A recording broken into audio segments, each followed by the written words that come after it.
Corps officer, and Ken Timmerman is a senior fellow at the America First Policy Institute. Gentlemen, welcome. Ken, I'm going to start with you. Let's get into what seems to be increasing tension between the U.S. and Iran. President Trump saying, you will know if the ceasefire has been broken.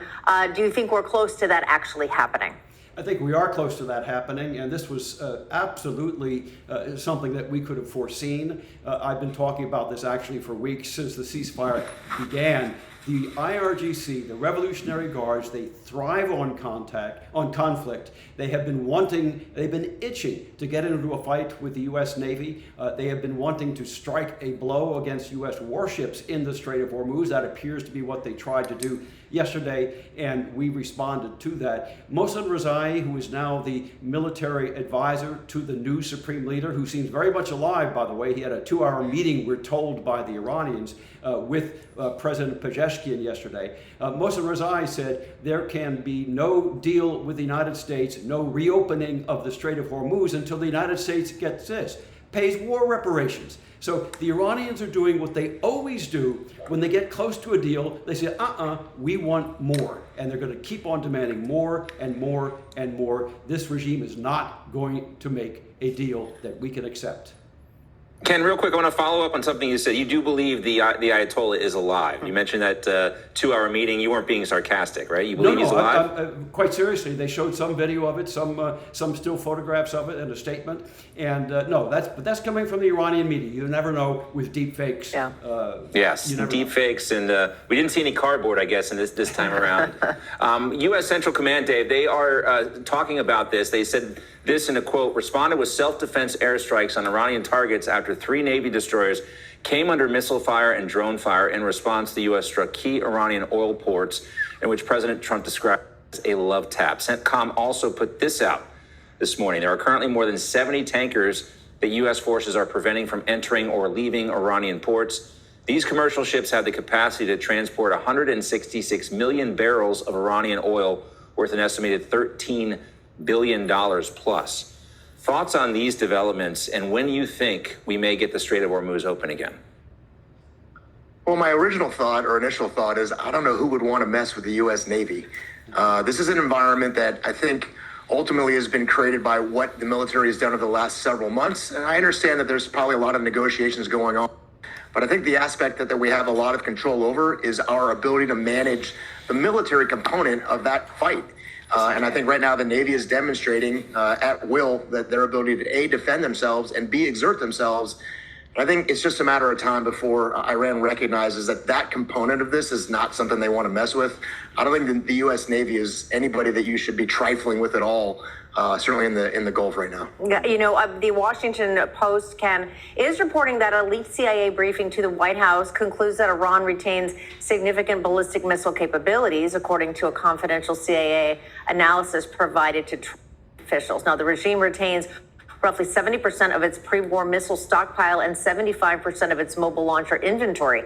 A U.S. official told the Washington Post that Iran has recovered and reopened the vast majority of the underground storage facilities damaged in the early stages of the war. Now, sources added that Iran has not only repaired damaged missiles, but has also managed to produce new ones. It's interesting because we've heard President Trump continuously say, we've obliterated them. We've obliterated any of their abilities to really fight back on a large scale. So when you hear about those ballistic missile capabilities they retain, the fact that they're still fighting back in any way that they can, is that a significant contradiction of what we've heard from President Trump? I would like to know the names of those unnamed officials who are leaking classified intelligence, because I have very serious doubts as to how accurate those reports are. Why do you leak something like that? Because you want to spin the news cycle. You want to make the president look bad. And the Washington Post is the one that's doing it. Look, this is one of the news organizations like the New York Times that got a Pulitzer Prize that they've never returned for the Russia hoax. They should have returned that. It's fake news. I'm sure that the Iranians still have missile capabilities. Don't get me wrong. I'm sure that they still have missile capabilities. We know where they are. Every time that they get one of those missile launchers out and parade it in, by the way, downtown Tehran in civilian neighborhoods, you talk about war crimes in the making. We're watching that missile launcher, watching where it goes home to, and that home is going to be targeted in the next round. Look, the Iranians are just playing with us. Time is on our side. That's a very important thing to understand. They haven't gotten that yet. They think time is on their side, that they can string this out. We'll get into the midterms. The president's going to cave.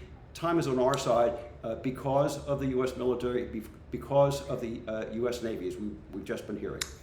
All right, gentlemen, as a result of the renewed fighting, Saudi Arabia and Kuwait are now reportedly lifting their limits on just imposed on U.S. military access to bases and airspace. How will this, Dave, impact Project Freedom? Yeah, I think the more collaboration we have, the more opportunity we have to work closely with the folks in the region, and the more I think they understand that America is a good partner in that, the better that is for us over time. Obviously, we want to have that cooperation. And I have to echo the comments that just made. I mean, nobody ever diminishes a threat's capability to zero. That's not going to happen. But ultimately, I think what you're seeing is like a minimal capability that we're reactive to. And the more we work with the other partners in the region, the better that is for us over time.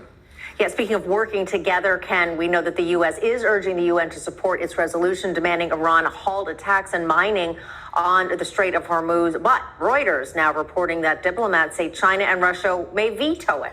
Now, obviously, two of America's biggest adversaries, we've heard, of course, are likely, possibly siding with Iran. This all comes as President Trump is set to visit China next week.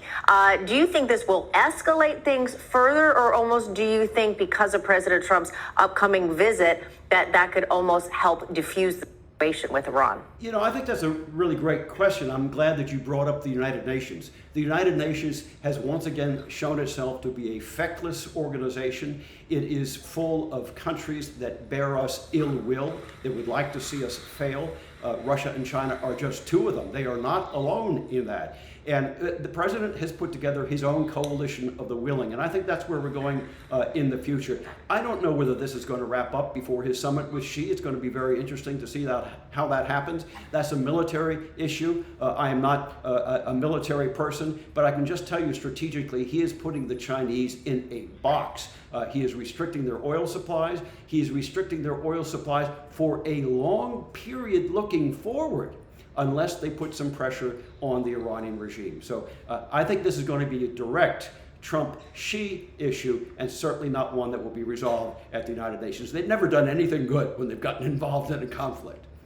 Yeah, we don't know what kind of hand President Xi is holding with their economy and the political pressure inside China right now. And the back and forth with Iran comes as President Trump has been saying the regime has made major concessions in this war, agreeing to give up their nuclear ambitions. The president also threatened more attacks if Iran does not come to terms with the peace plan. We saw a little bit of that in Love Tap. Maybe some more Love Taps are coming on the way. Also declaring that the U.S. had won the war with Iran. Here he is. They want to make a deal badly, and we'll see if we get there. If we get there, they can't have nuclear weapons. You know, it's very simple. Iran cannot have a nuclear weapon, and they won't. And they've agreed to that, among other things. So, Dave, they've never agreed to this before, and if they are agreeing to this, I think this would signal that the division between the president and IRGC continues to grow, because in order for the IRGC to exist, they have always claimed that they need to have a nuclear program. What do you see when you kind of read between the lines here? Well, I think what I see is the outcome of the entire point of the military campaign, and that's to give the president and the administration options. And I think the wild success of the military component of that has demonstrated we're now in a position to be patient with diplomacy, but ensure we get the outcome that we want. We have the leverage, and we've demonstrated our ability to do essentially whatever we want. And it may take some time, and I think that comment is valid, but ultimately, what the military created for the administration is leverage and options and flexibility to ensure they get what they want, knowing that the alternative for the Iranian regime is more military action that they can't deal with. So I think they put themselves in a strong position to get the outcome they want. Just look at the posture of those guys. They don't look like they're doing too well right now. No, they're all slouching. Right, they are slouching. They didn't sit up straight. I told you, I was going to say, shouldn't mess with the U.S. Navy. It's those love taps, Yeah. yes. And as you said, Dave, don't mess with the U.S. Navy. Good advice there. All right, Dave Berke, Ken Timmerman, thank you.